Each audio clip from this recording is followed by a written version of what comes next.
Here we go. Here we go. You been waiting for this? I've been waiting for this. The Ziffius. And did I know about this knife? No. I knew nothing about this knife. Nothing at all until, get the wee box upside down, until I got to Texas Blade Show and I snuck into it when they were doing the setup. Public not invited, not on Thursday, just Friday and Saturday. But I snuck in behind Liang Ma. He didn't even see me. I grabbed an exhibitor's pass. And so then I went over and I was talking to Jim O. Young, who's working the Wee knife booth, Wee Civivi Sencut booth. And I saw this. I go, what's new? What's coming out, Jim? Tell me. And he starts popping knives at me. So this was one. This was one of them. Okay. Let me tell you something. When I saw this, I knew it was love. And if loving this is wrong, I don't want to be right. That's all I got to say. And we got that kind of weave carbon fiber integral. What? I mean, it is wonderful. And then it's like, this button lock is buttonlicious, isn't it? Woo! This baby behaving like it's, woo! Oh, talk about intuitive and lovely. And guess what? We've walked away from the old formulaic 3.46-inch blade, 8 inches overall, as their big-sized blade, as their big-sized knives, right? I go, oh, Seth, tell me this. This has got to be longer than, ooh, baby, and it is. It is. That's 3 3/4 all day long right there. 3 1/4 cutting edge, big choil though. 4-inch to the back of that bolster. No. And then, what is that? 8 3/4 inches at 22 centimeters overall length? That's like a Goliath knife to Wee knives these days. Remember back in the day when they were making 9-inch knives like nothing? You know, like water over Niagara. It was like, it was just pouring out. But not no more. But, ooh, baby, they have, I think they're treading the path to redemption now. And guess what it got them? Guess what it got them? This is what it got them. It got Best in Show Factory Knife and also Best in Show Folding Factory Knife, okay? 2023. There's Seth, of course. He looks like he could almost work for Wee Knives, you know? Oh! But he was very nice and like, well, here's the thing. Okay, so I picked it. There weren't that many, actually. But I saw it then. I go, oh, okay. I know what I'm going to be after on Friday, right? So I went in. I want to buy this. Okay, you can buy it. Okay. There was only a few. Okay. Okay. I couldn't, you know, they had one with like a Storm Anno and Fancy Blade and all that. And it's way more expensive. I go, nah. But I like the clean look of this, don't you? I like this. So I said, okay. And so he goes, oh, it'll be whatever, $300, whatever. So, and then he goes, but you can't take it with you. And I go, a what? No, you can't have it. What? So he goes, well, we don't have many of them. And so this is the one that we're submitting in the competition. And so I turned to Jim O. Young and I said, okay, I'll be back Saturday to pick it up. But let me just tell you this. If it wins, tonight, you know, because it's the Friday late afternoon or whatever is when they announce their winners and stuff. I said, I want a picture of that knife here, right here, laying with whatever trophy it wins or whatever. And so he sent me one on my phone. Later that night when I was out having a cocktail or two. Okay, Coors Light.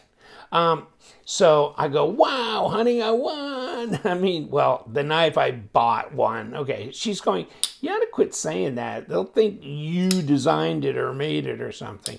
It's like, no, I bought it. So if you're not talented, you have no talent like me, you can't make a knife, okay? You can buy fame right there. There you go. There's your minute of fame. But no, this Ziffius is, in all seriousness, I really like it. And it's not just because it's a button lock. I like a button lock. I like a well-done button lock. And you know I've flipped this thing a couple of times since Texas Blade, correct? It has been flawless. It really has. Listen to it.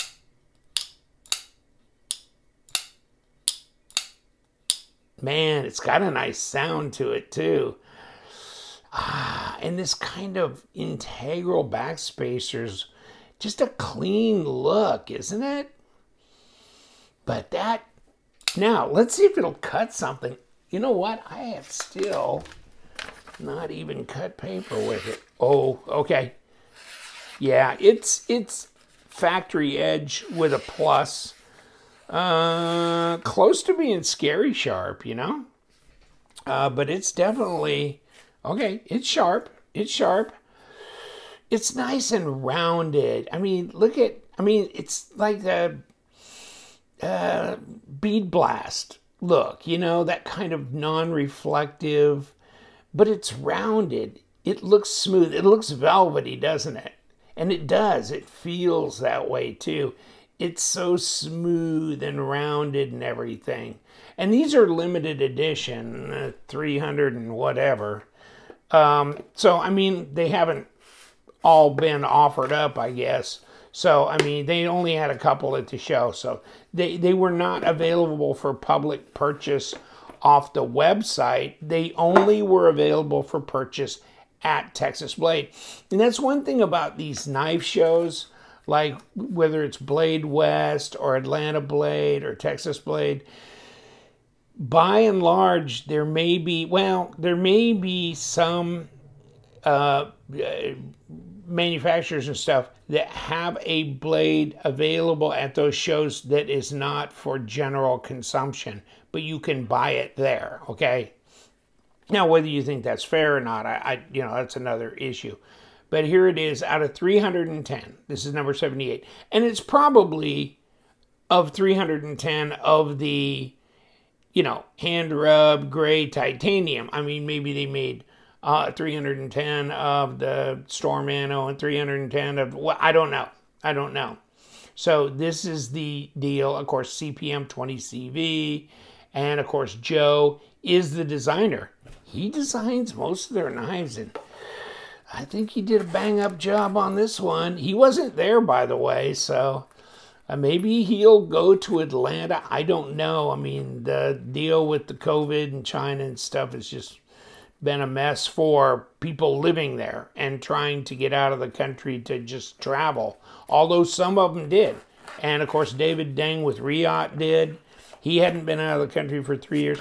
And then, of course, I saw Selena and her husband with Bestech at SHOT Show in January. So they can travel, and the restrictions kind of go up and back and forth. So whatever.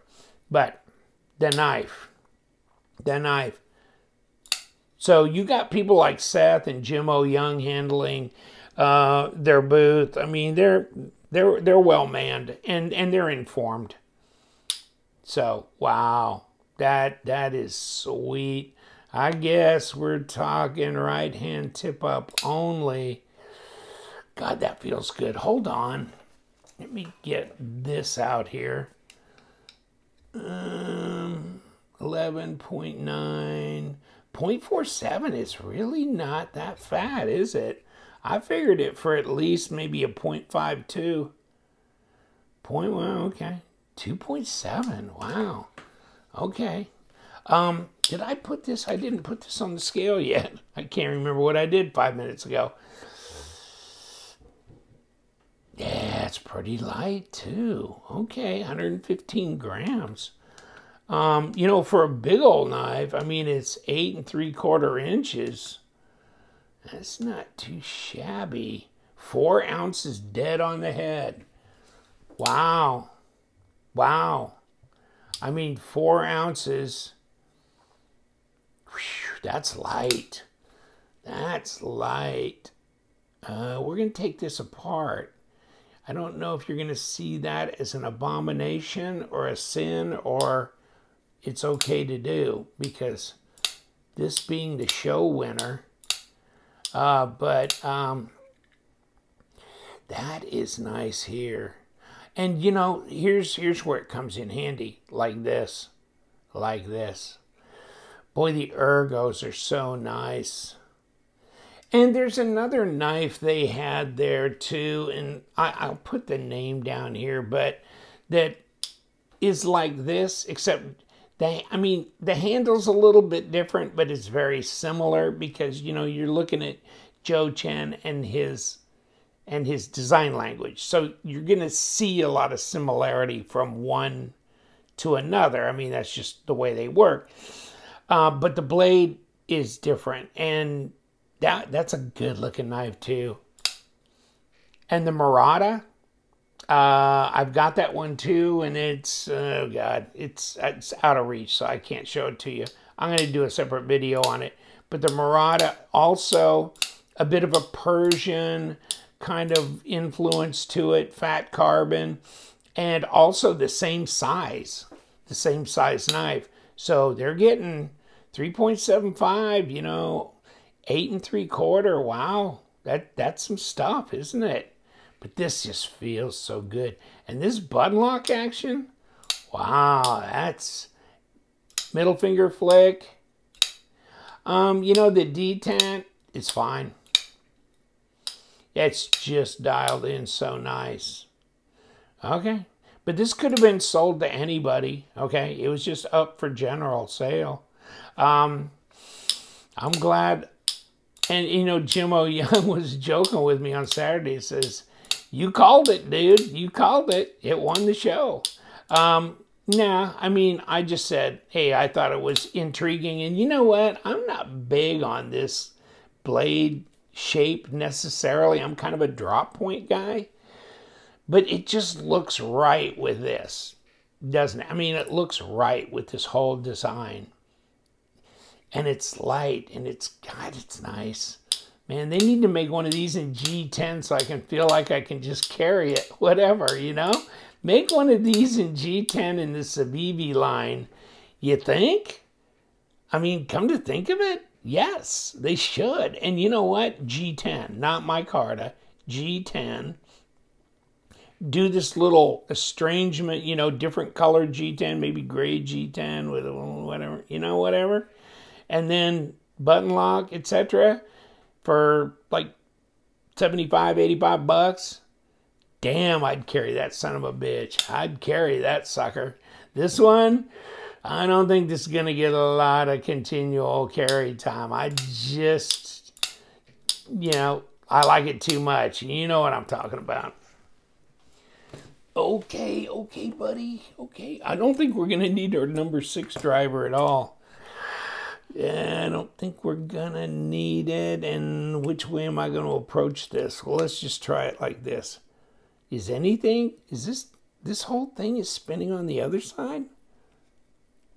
That's not right. It shouldn't. Wow.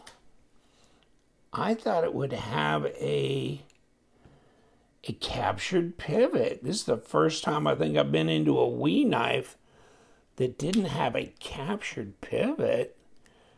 That is really odd. Now, where are we? Okay. Okay. That is very strange. Okay. Wow. Well, maybe we'll learn more here in a minute. Now, this has obviously got to come off. And this. So we've got the pocket clip, which also has a number 8. Push and turn, because that was on there pretty good. Okay, now, Not a real long screw there, so there's nothing going on with that. Ooh, but we're going to have to take both sides of this, I believe, right? Of course. And these are all number 8s. These screws are not very long, are they? Okay, here it comes. There it is. Okay. So those are the 2 screws right there. Put them over here. And that's on the presentation side. And here's what the inside of it looks like. Okay.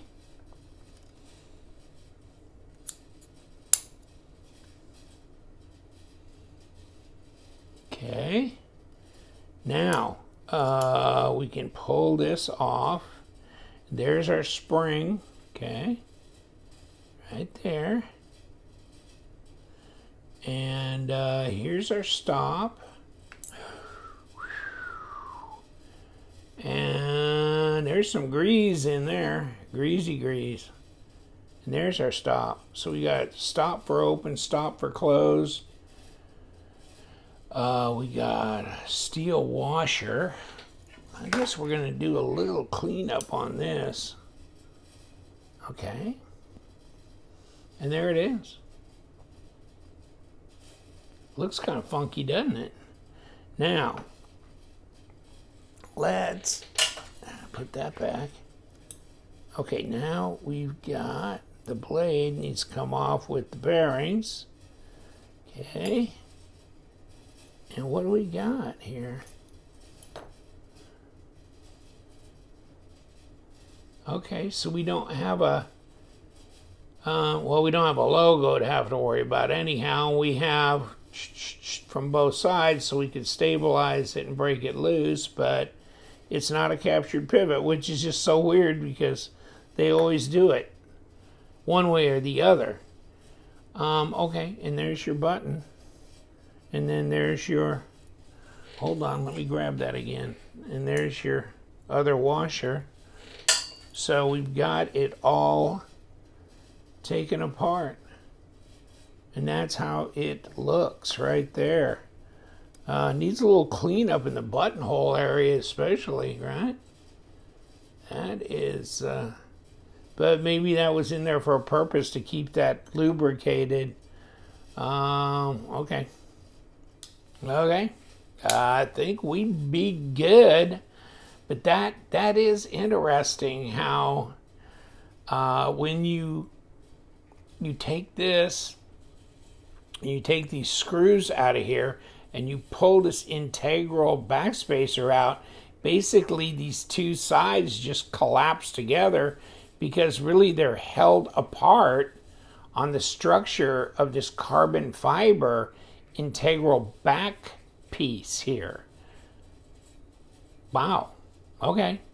So yeah, that's what, you know, keeps this spread out.